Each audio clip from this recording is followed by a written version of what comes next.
me something, Uncle Money? How you guys doing today? This is another episode of Building Wealth and Mental Health. We have our guest today, Dr. Rashida Spence. She has an interesting journey. Not only is she an author, she owns her own business, but she has an interesting perspective on how relationships should go and maybe some things we should think about to be possibly more successful in our relationship. So with her vast amount of experience, I think this is going to be a great episode. Welcome, Dr. Rashida Spence. Thank you. Thank you for having me, Randall. I appreciate being here. Right. So to start off with, kind of give us an understanding about your business and the populations that you serve today. All right. So I am the proud practice owner of Energy Connections, which started out as a private practice, just as me as being a solo practitioner. And then the practice has grown over the years since COVID. And now I'm expanding to include more clinicians. I'm hiring 3 clinicians and 2 interns to work under the auspice of the Pennsylvania Institute for Couple and Family Therapy, Research, and Supervision. So the couples that I primarily serve, as well as families, are people who are just in a transitional phase of life and learning what it means to really be in a space of satisfaction and gratitude and enjoyment with their partner, as well as with their loved ones, and also seeking that external satisfaction through our employment spaces and friends and family. Very good. I like that. I think it's exciting. Now, just for a quick shout out, if somebody is interested of joining your practice or becoming an intern or getting that experience, what is the best way for them to reach out to you? Please send me a copy of your resume to email me at drrashidaspence@gmail.com. You also can look at the practice website, the PennsylvaniaInstitute.com, and get more information there. Awesome. Thank you for that. So tell us a little bit about yourself. Who were you growing up? What was your experience like? What did you think about mental health at that age as well? Wow. So growing up, I grew up under the guise of a traditional Southern Baptist grandmother who was migrated here from South Carolina up to Pennsylvania. And so I was raised by her along with a cousin of mine. We were raised as brother and sister. And just in that traditional role as a grandmother, she really just had it on her heart and mind to make sure that we knew that education was definitely the key to our success. My grandmother only had an 8th grade education, so she really was focused on just making sure that we were in the best educational spaces. So above anything else, she wanted to make sure that we knew that, we needed to go to high school, and then from high school, we needed to go to college and then pursue our dreams from there. So I grew up in North Philadelphia, which, where I am today, most people would think, okay, somebody from North Philadelphia, their journey may not look as mine did. Mm-hmm. But again, because my grandmother was so dead set on making sure that we knew that there was just more to life outside of Tioga Street, where I grew up, 11th and Erie in particular. There was more to life than that. So she really pushed us to go beyond where she was. And so she connected us with other resources to make sure that I could get the support that I needed. Very good. Very good.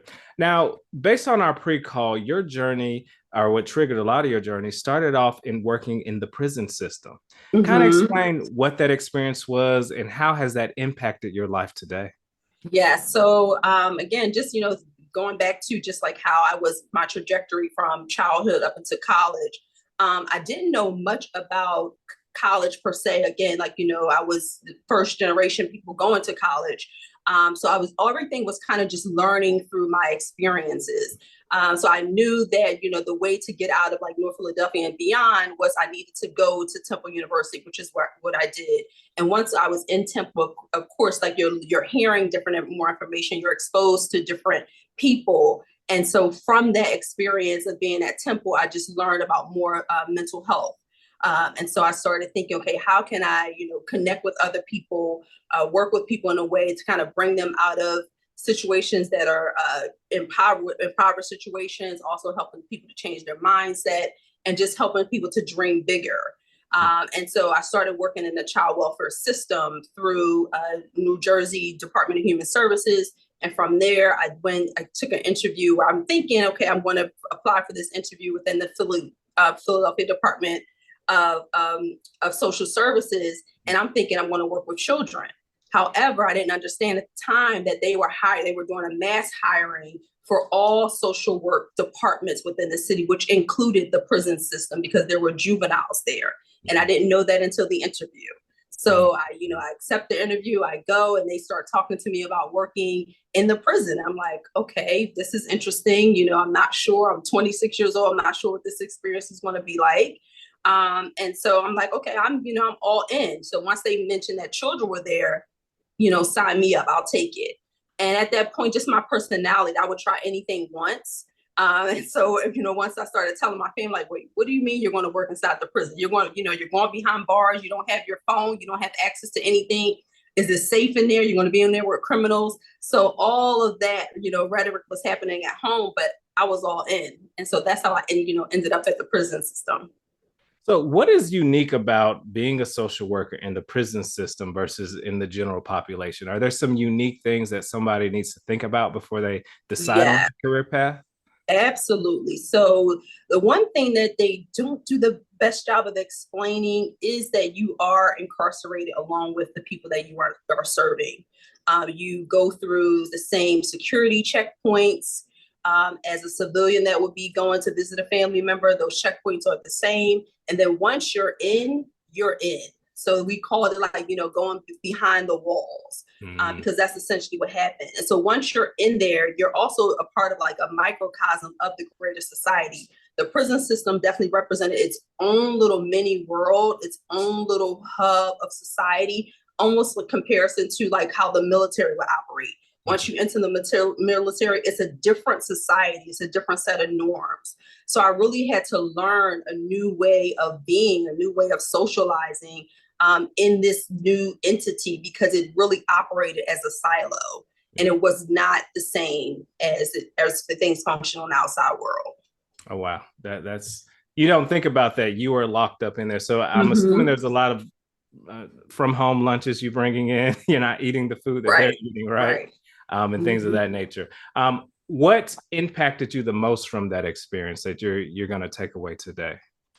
The most impactful experience that I had was definitely when I started to see multiple generations come through.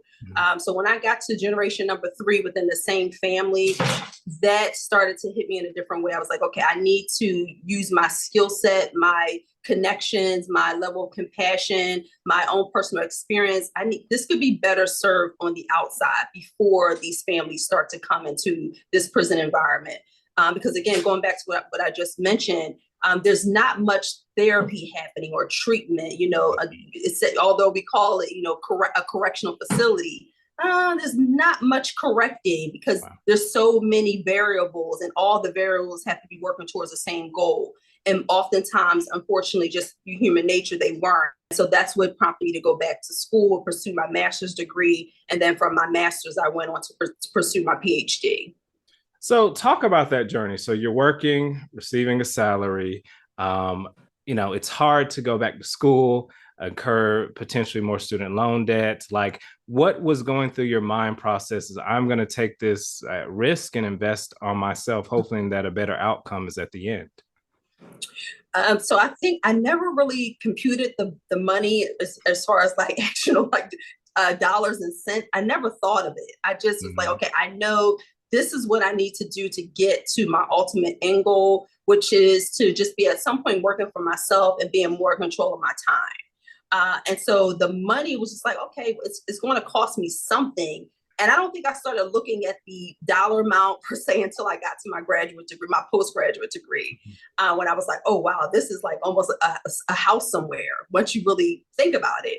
And so just focused on like, okay, what is the ultimate end goal? And I was put the money to the side. I was going, how is this really going to build towards my future? Yeah. And speak on this, we talked about this in our pre-call, like some words of encouragement, because this isn't just you by yourself. I think you had, some dependents you had to take care of. Like, explain, like, how do I think about not just me going back to school, making that investment, making that time investment, but I also have mouths to feed. So kind of give us the situation with that. Yeah, so definitely, again, just going back to like things that I wish that I knew when I was, 26 to 38, making these decisions around like education and having children. At the time that I went back to school for my master's degree, I think my daughter at the time, I have 2 children now, but my daughter at the time, who was 24, she when I decided to go back to get my master's degree. So this is where the community support is very, very helpful. I would not have been able to do it if I didn't have like friends or family that I can call on or just say, hey, can you all watch Maya for a second? And there were plenty of times when I took Maya to class with me. Like, I would just take her. And so she would sit in the back, she would, draw, she would bring her homework. So she was a student along with me. And ironically enough, she and I graduated. She graduated from Virginia State University with her bachelor's degree on the same day that I graduated with my doctorate degree. So of course I went to her graduation in Virginia, but our graduation was on the same day. Mm-hmm. So that was just definitely a very, sentimental moment for both of us. Oh, wow. Wow. Just imagine sitting back in the classroom. Does she ever recall some of the things she may have picked up in those classes? Like, I think I don't know how much she listens to it now, but I know she attended a nutrition class with me. It was around like nutrition, mental health, and then also just some of my other psych classes that she was a part of. So I think she picked up on those classes. Very cool, very cool. Were there any classes throughout the program, master's or PhD, that really hit home with you, like, aha, or that's exactly how I want to practice? Definitely my doctoral work around just working with couples and families. Really understanding like the nature of human beings and how we thrive through our own like intrinsic motivation. So things that we internally want and desire, and how those things create almost like a pathway to get us to point A to point B to point C. So really when I understood the psychology behind that, it really helped me understand relationships in a different way, because we're all intrinsically motivated to do a certain thing or to want or to desire. And then how we navigate that. Sometimes it's maladaptive, sometimes it's perfectly healthy, depending on all the other external variables that are also influencing our decisions. I like that. Talk a little bit more about that. Things that could be toxic, or I think you used the word maladaptive. Like, I think that's important. People don't realize a couple doesn't have to agree on everything. Right. Right. And a level of dysfunction is natural, but when two separate entities are coming together. So like, speak on that aspect. I think that's interesting. Right. And I think where people get stuck is like, okay, we assume that, we should agree on everything. And I think sometimes we take the saying or the religious aspect of, you should be equally yoked, or when you get married, we become one. Yeah. Yes, that is true. Like one thought process, we're trying to identify one pathway towards growth and development as a couple. However, you're still two individual people. And so compromise is a part of that. And sometimes we don't like the word compromise because it means like, okay, I have to kind of rest a little bit so that my other partner can elevate. Sometimes they wrestle or so that I can elevate. It just depends. It literally is a matter of like creating balance within the seesaw of your relationship, the ebb and flow. And couples, sometimes we miss the mark where we're not talking about, okay, what truly motivates us? What are our true unique desires and our true needs? And oftentimes it's not, we're not accustomed to that language, so we don't know. So when we start trying to figure it out, we're figuring it out in a relationship. And sometimes that might not be the starting point. And so people are fumbling around in relationships, and you're creating, conflict, and we're not creating harmony. We're creating like dissension. And so this is where, they come and see me and we start to do the work and get into the bottom of it. It's like, well, what are your true desires? What are your true needs? And then where is the compromise and the compatibility around like these needs so that you both are working together? I like that a lot. So you obtained your doctorate. What was next? What did you do with that doctorate? How are you applying that today? So today I'm definitely applying all of my knowledge and skill set around being able to be a great researcher, because I am a person who loves to read. I love learning. And so research to me came very easy, where most people, shy away from pursuing a PhD because they don't want to do all that writing and the dissertation work. But I loved it. I was, it really fed my spirit. Not only I think mainly going back to this whole motivational factor, I was motivated to learn and study more, because I also got tired of like what you see a lot in social media or on television, that African American couples are not doing well, that we don't know how to love each other, that Black love is becoming obsolete, the marriage rate is, up 80%, and all of those, narratives that we constantly kept hearing. I'm like, there has to be some couples that are thriving. There are some Black families that are doing well. And so I intentionally started to seek out those individuals and couples to hear like, okay, no, what is your story? And based on your story, let me help now create a whole book based on these narratives to help people understand like what are the components of life and love and satisfaction. So a lot of people deep down inside desire to write a book. What was the process of writing a book for you? So the process for me for writing the book definitely took a lot of time. I will say that. I don't want to, make it seem like we could just write a book and, it can happen pretty easily. I think it depends on what you're writing. So for me, I definitely was writing to appeal to a larger audience. So a lot of my book are based on facts, like, real life statistics. So there's a lot of research involved in that. So a lot of my dissertation work is now was transcribed into this book. It's like the whole collective of my dissertation now kind of narrowed down so that it can be more accessible to just other people. And what was the process like? What is the dirty process? So you had a lot of the copy from your thesis, your dissertation, but you're putting that in a consumable form to regular consumer. You have to edit it. Like, what is the process of writing a book for somebody who deep down inside desires to be an author? Mm-hmm. So for me, I definitely, like I said, a lot of the content I had already, but I also hired an editor just for somebody to go behind me and just have a second look, because sometimes what can happen, you're reading your script over and over and over again. So you'll read past errors because it. It's just more intuitive to you. You know what it's supposed to say. So a second set of eyes really can help to catch some of those grammatical errors or misspellings, or maybe a sentence is out of place.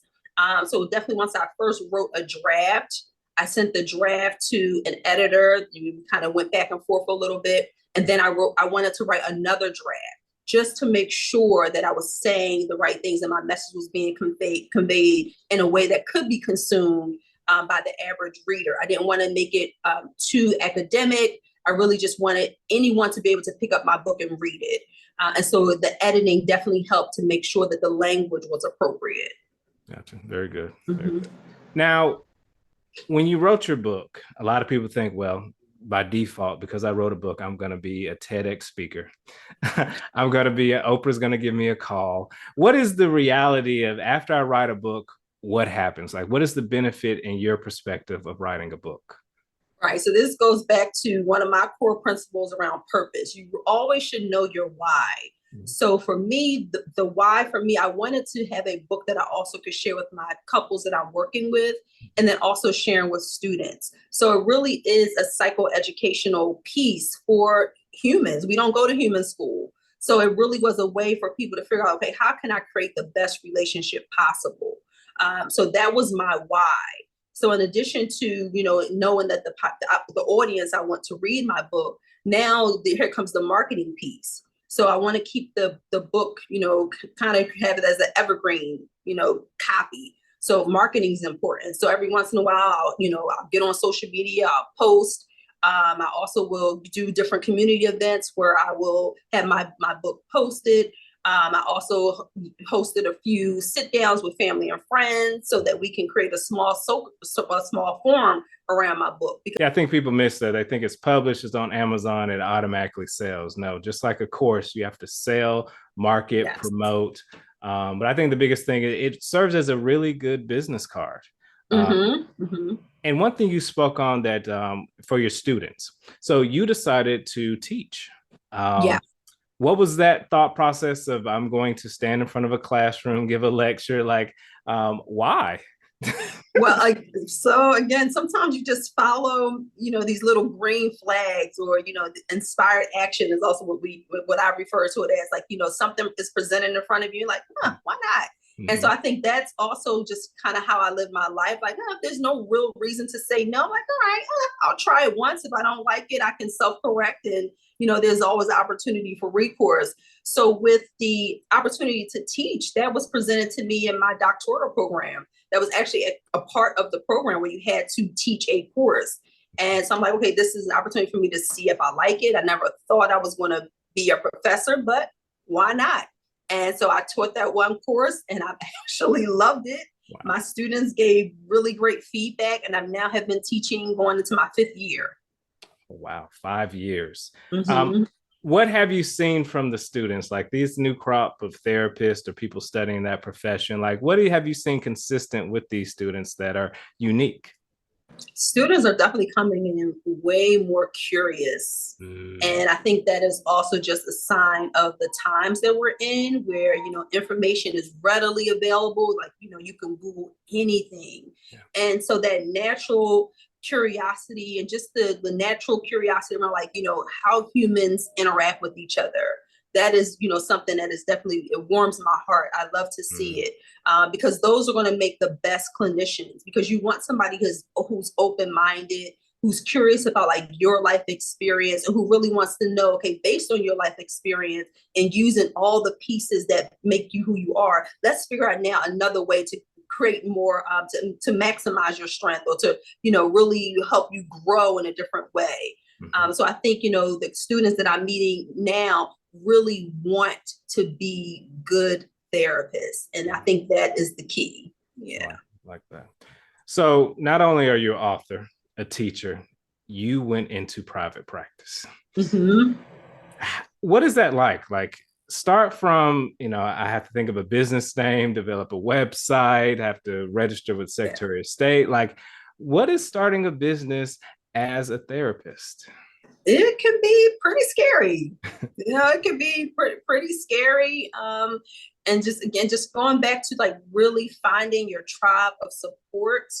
I think that's very, very important, because I would not have been able to do it solo. I had to find somebody to ask. So mentorship. So I had a mentor. I identified another group of therapists who were private practice owners, somebody who I could understand, like, okay, what is the aspect of being a business owner? Because in school, we learn how to do therapy. We learn the theories, but we don't learn the therapeutic aspect of being a business owner. And when you get your master's degree, technically as a therapist, that's a terminal step. Like that could be it for you, because you can have your private practice from that point. But we don't get the business talk. It's just not a part of our studies. And so I had to learn it after the fact. So it was very scary. People helped me fine tune my practice. How I came up with the name Energy Connections, thinking about just like your inner core, like your inner self, and then connecting to other people. So energy connects. So the way I even spell it is INNERCONNECTIONS. So Energy Connections. And so again, just thinking more about like how my inner spirit is going to connect and make movement with other people, so that collectively we can, make the best relationship or create the best family system. I like that. So you have your business name, you have your website up, you may be on Psychology Today. How are people finding you? Like, how did you gain customers? Because it's not a business unless revenue comes in. So what was that process like for you? It was all, blessings on blessings through word of mouth. So that even just keeps tying back to the energy connections, like the hub of it all. So what I've been told is that my energy is very authentic. And so people naturally connect to me because I also want to be connected to. And I'm very open, I'm very genuine and compassionate. And it kind of just oozes from me. And then my lived experience. So I automatically attract the clients who are always the best fit.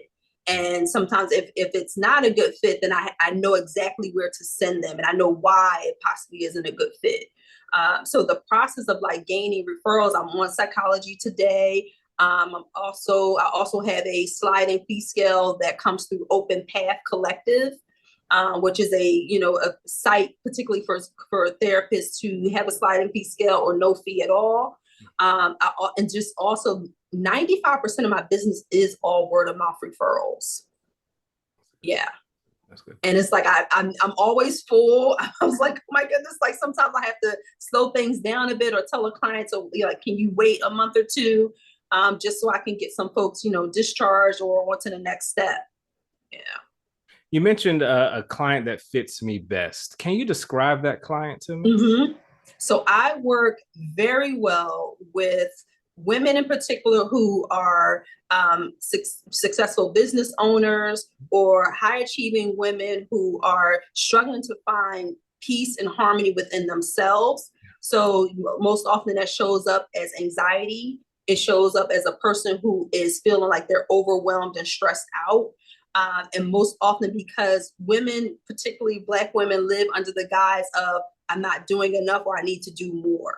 Mm-hmm. And so often that makes us kind of conform to this octopus mentality where we feel like all tentacles have to be full. We have to have, arms, legs, brain, speaking, doing, managing something at all times of the day and night. So even if we're not doing it for ourselves or our children, we're taking care of a family member. We're taking care of like somebody else. We're taking care of a work little sister or a work buddy or something like that. We're always in that caretaker mode.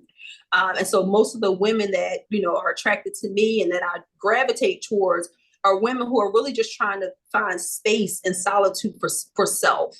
And so that's who I work really, really well with around like this idea of trying to create satisfaction, trying to create, a way of being like living softly, and just creating a space of peace and more just being able to have a space for self-love. So those are the women that I particularly work well with. And then as far as couples that I usually work well with are couples who are in a space where there's definitely love and harmony there. The foundation is set, but they're just having some issues as they're growing as a couple around like negotiating needs. How do I get my needs met? How do I make sure I meet your needs? How do we make sure that we're now creating a relationship that is thriving and we're not creating spaces for stagnation? So those are the two entities that I work with. Like that. Earlier, you mentioned about fees. You said I signed up on it sounds like a consortium who have sliding fee schedules. Fees are a big deal in the private practice space. Yes. A lot of negotiation. What is right? What is wrong? Should I take insurance? Should I not? What is your take on fees? How much therapists should charge? How do you think about those? So I really think fees should be based on like the income that you desire to create for yourself. So everybody should know their numbers. Mm-hmm. So whether you're a therapist or not, I think this is a huge takeaway for just the average person living in America. Know your numbers. So what that means, like, so whatever lifestyle you want for yourself, what is the number or the price tag associated with the expenses for that lifestyle? Mm-hmm. So it could be $30,000. It could be $100,000, $250,000. Nobody knows that number except for you. And you're the only person that has, authority over that number. And so for me, I had to figure out what is my number. I had, when I had my son, he was in private school for 2 years. That was a tuition cost. My daughter, I paid tuition costs for her when she was in Virginia State University. That's an associated cost.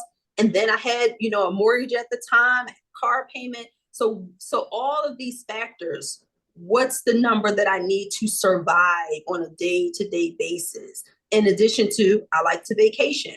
Some days I don't want to see clients. Mm-hmm. So I need to factor that in as well. So once I got that number, then I can start to do the math. Going back to 5th grade, we can start to think, okay, what are the clients that I need to divide it by this number? How many clients do I want to see?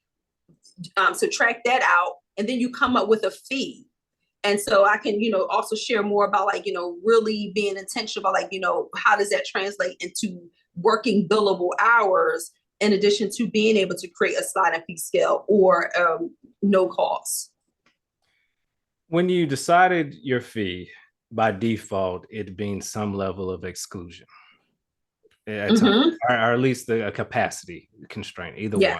Yes. How did you handle that, the potential exclusion of a certain population or income, or exclusion of I can only take so many at a time. So how do you think about that?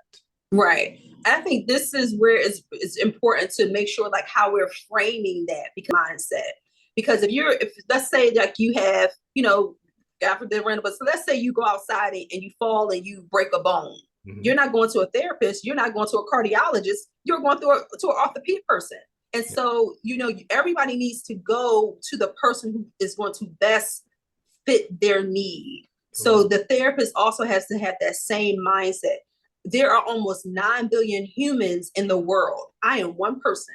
So I cannot see all of these people. So this is why I have to create a niche. I have to work with the person who works well with me based on my experience, based on my education level, based on my passion, based on my drive and connection. That's how my niche population was developed through my own personal experience. So I am the therapist for those people. There's another therapist who works well with people who may have bipolar disorder or some other mental illness. There's another therapist who's somebody who's dealing with infertility issues. There's another therapist who's dealing with divorce. There's another therapist who's dealing with infidelity issues. We all have our branches of expertise. And so it's important to function within your realm of genius. I like that a lot. So you work, like you mentioned, with Black women and couples, and we're all on social media. We hear it every day. It's harder for couples to come together. There's a lot of conflicts of interest. There are expectations that could be realistic, could not be realistic. Like, what is going on out there that you're seeing with your clients as far as them trying to find a partner and also keep a partner? That'd be nice, right? Yes. So in the dating space, there's a lot going on in the dating space. And so I think just always when you're thinking about like orienting life towards yourself first, because we always have to start there. And so I think when women in particular, we have to think about, okay, again, like who am I as a woman? What are my core needs? What do I want out of this partnership? If I'm in this relationship and I'm asking for a certain set of values or a certain set of relational skills, do I also have those skill sets to offer and to connect and to share? And so I think we have to be able to, make the pendulum swing both ways. So there's a lot of finger pointing sometimes, like, oh, I need them to do this, this, and this. It's like, okay, but what about those other 4 fingers pointing back? Are we able to reciprocate? Are we able to really understand, like, how do relationships function? It really is a give and take. It really is a lot of communicating, a lot of collaborating around thoughts, ideas, and ways of being and living. Yeah, it's tough. What do you see? Like what I'm seeing on my end, just the households I'm in, the people that I meet in my circle, like you're going to see less marriages and more like the whole cohabitation thing. Are you seeing that as well? And what is the cultural damage of that type of family structure or new unit? I think it can go both ways depending on who's telling the story. And so what that means is I think people who are in my age bracket and older, so anyone who's like 45 and up, I think those individuals are just probably still looking for marriage in some way or shape or form. Now, the millennials and the Gen Z, I think these young folks are creating situationships. They're creating different relationship dynamics that really work for them, because that generation is the generation of self-satisfaction. They are going to sue self first, forget everybody else. So I think they really do take to heart. And again, just depending on who's telling the story and, what happened, what the outcome is. I think one of the benefits to the younger population, they will try something. If they don't like it, they can say it's not for me. Where people who are a little older, because of a lot of other factors, they'll hang in there. They'll keep trying to make it work. And I think the younger population is like, no, it's not working. That's okay if it doesn't work. And they choose to opt out. Are there dangers with the extra experimentation? So if a guy decides, hey, I want to taste a lot of different flavors, well, there's a cost to that. Those flavors could have feedback. and waiting later, there's a cost to that. There's energy, other different things. What are the risks of all this experimentation? There's a risk that, again, we don't, sometimes the risk is not being able to sit in things long enough to see what the outcome could be. Yeah. So if you're constantly in and out, then you never get an opportunity to really test yourself. So, okay, how, where is my growth edge if you don't push yourself further? So that's one aspect of it. The other thing is, sometimes if you create a cesspool of just things, then you walk away with either some sort of STD or some more emotional scarring, and those things can be traumatic as well. And so you create more trauma on top of like unresolved trauma that you may not even be aware of. So that's, the negative aspect of it. And then the other aspect of it could be that everybody is out here, happier, because you are really focused on like, okay, what is my sense of peace and comfort? Mm-hmm. And if you go into that realm of self-preservation, I don't know, maybe there's something to be said about that. Mm-hmm. Mm-hmm.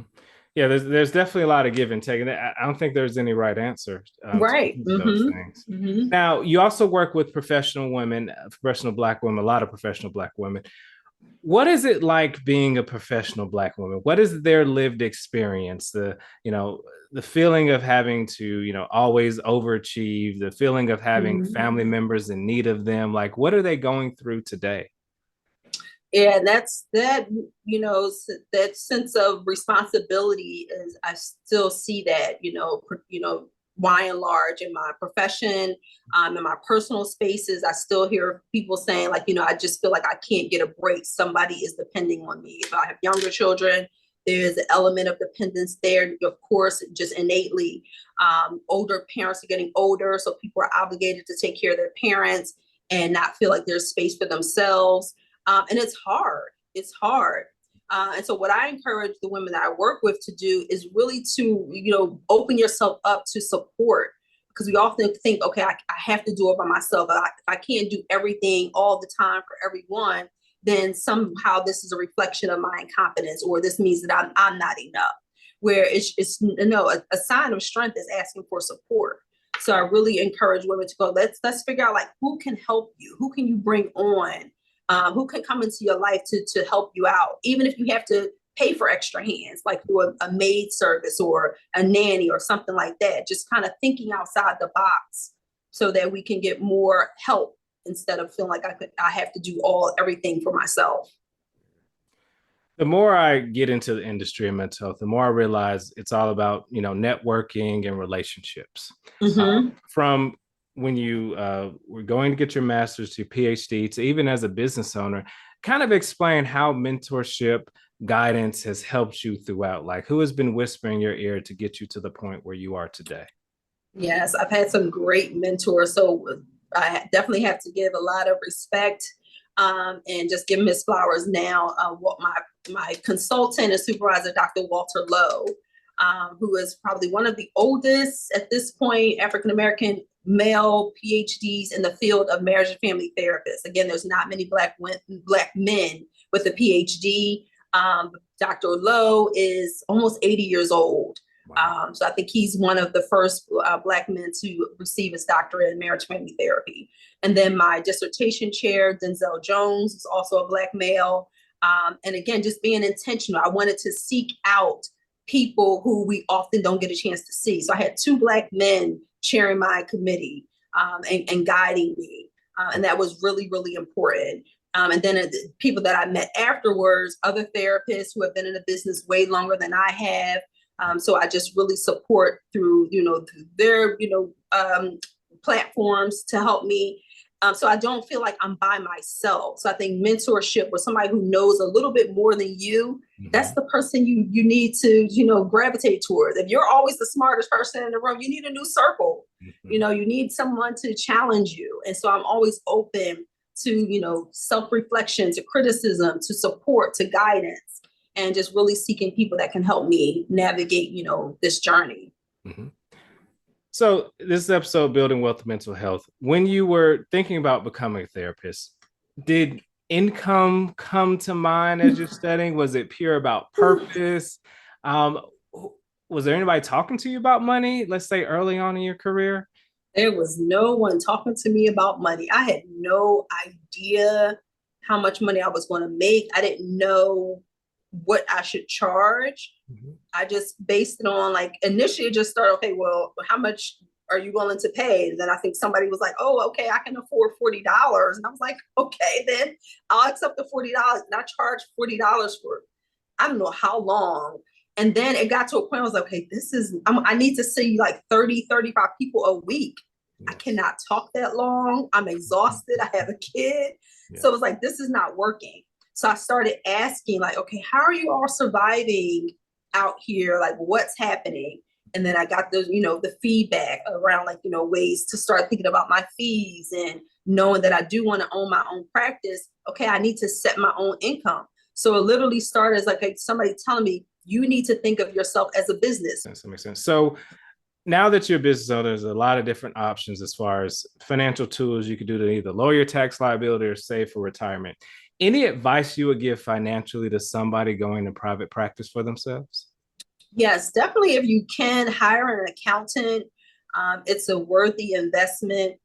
I definitely had to hire an accountant because like, although like, yes, I can, I'm smart enough, I can figure it out.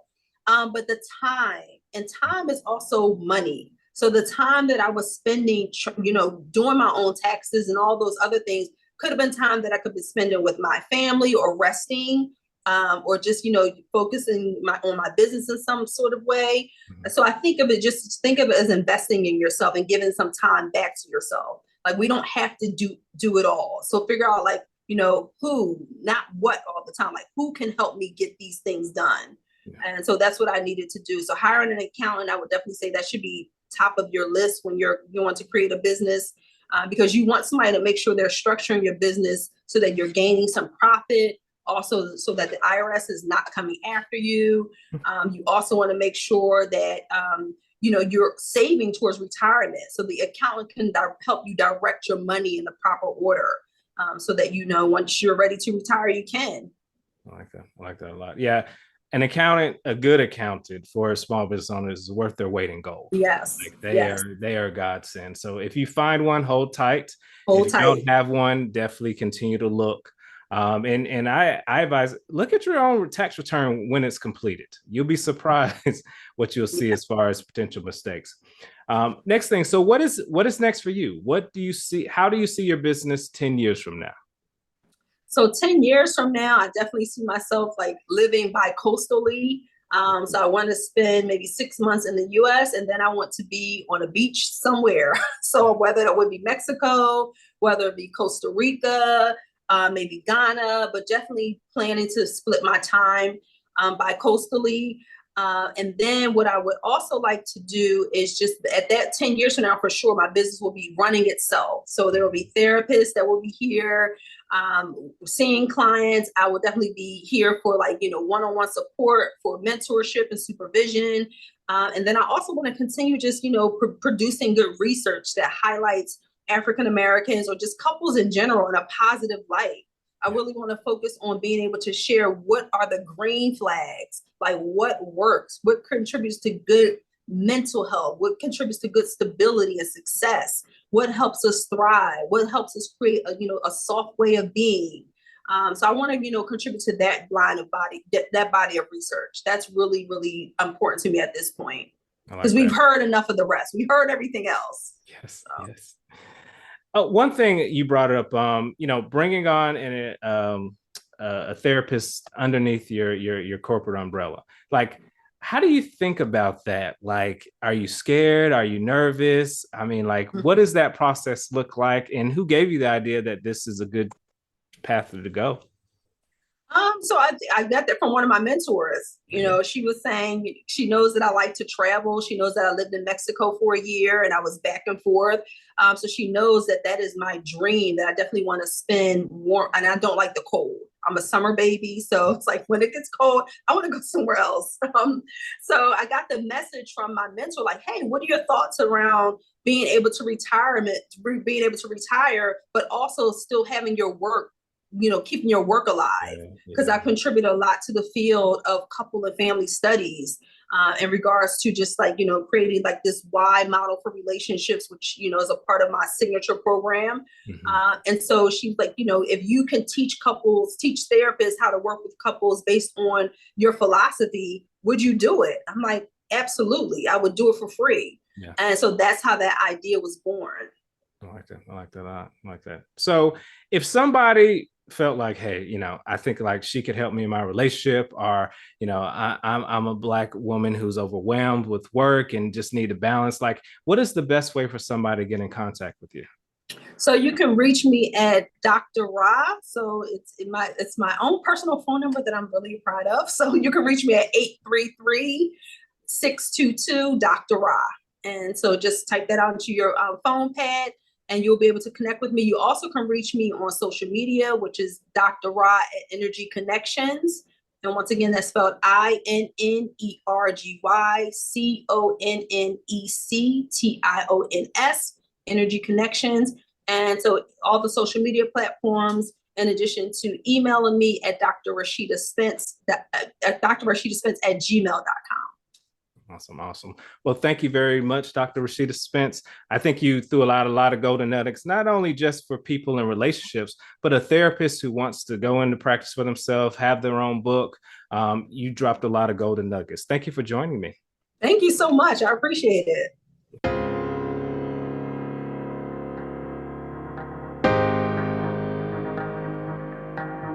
The more I know, the more money I can make.